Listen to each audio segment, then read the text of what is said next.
és mirar que tothom s'ho passi molt bé, tothom estima. L'única cosa que volem és que és una festa molt friqui, tots ho sabeu. I com vas a Eivissa, com que no coneix ni Déu, se te'n fot tres pitos. Vull dir, jo m'he trobat a Eivissa amb un amic meu, molt amic meu, penjat a dalt amb una font, ballant com un boig, i la gent aplaudint a sota, i al cap d'un rato aquest amic meu també penjat a dalt d'un vàter, també ballant com un boig allà.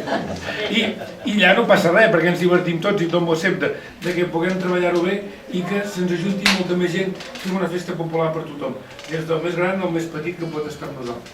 Jo crec que hem de treure ganes, que ja les tenim, hem de fer coses que ja les fem i divertir-nos. I jo penso que la unió d'una entitat com el MAC i Fans, que en definitiva estem remenant tots el mateix, estem remenant uns la història de la música i l'altre la història de l'automoció, crec que crea una simbiosi gairebé perfecta i a l'hora de fer fricades, com que una mica grillats ho estem tant els uns com els altres, això suma. Us explicaré una anècdota. Fans es va crear arran del Tots som Pop. I el Tots som Pop va ser el 1999, quan vam començar tota la història de Fans. El 99 no, era el 97 que vam començar. Jo recordo tota la vida el que era el 98 més o menys, era per aquí, la Diada de Reis. Jo vaig estar des del parque, de la plaça Clarà, fins al Firal, amb un amic meu, que no el coneixia gaire bé, però vaig anar a pescar pel coll, i vaig pescar allà i li vaig dir, tio, vés-te a comprar una guitarra. Diu, és que no tinc cap guitarra. I vés a Can Moles, us en recordeu de Can Moles? Vés a Can Moles que em ven. Diu, que cony si està tancat a Can Moles? I era en Codinac. Jo sabia en Codinac. Llavors va ser tu. Llavors va ser... Jo, quan era molt jove, i deixeu-me explicar aquesta anècdota, a mi m'entusiasmaven els Cors Negres. Perquè quan era molt petit, la primera pel·lícula de música que vaig veure va ser Los años jóvenes d'en Cliff Richard. Hi havia el solista aquell, Hans Marvin, amb aquelles ulleres que era la mateixa que portava jo, perquè aquella època ja era molt jove, tampoc m'hi veia i pensava, collons, aquest és com jo. I aquest tocava guitarra com jo, i deia, hosti, això és impossible. Vaig agafar una guitarra i no dir pa manera, la tocava per darrere, però per davant per enlloc. Em va entusiasmar, i vaig veure molt abans aquesta pel·lícula que la pel·lícula que era xerrar aquell dia, que era dels Beatles.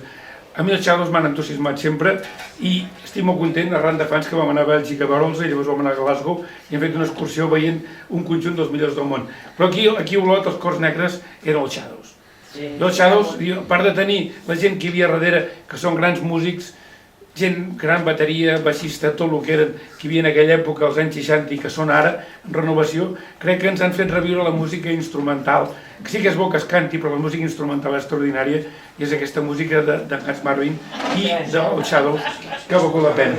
Per això estem molt contents i penso que m'ha costat una mica, però al final he convençut, era el concert que jo volia veure i que penso que a vosaltres us agrada veure, per en Cudi tots som. El meu amic, Josep Maria Codinac, ens farà avui el concert.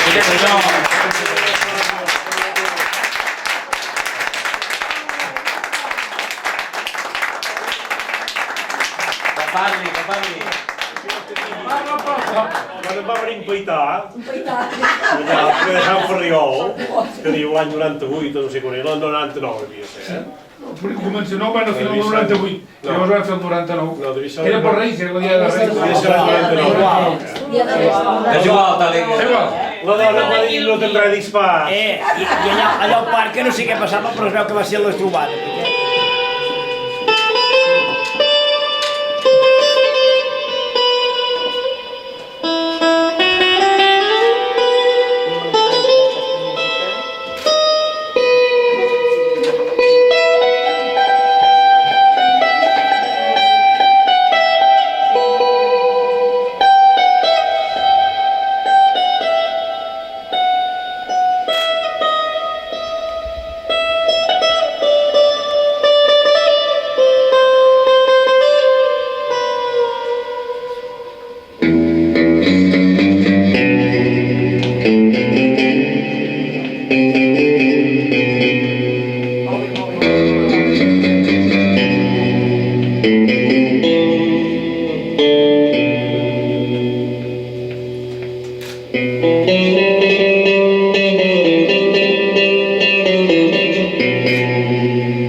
Adéu.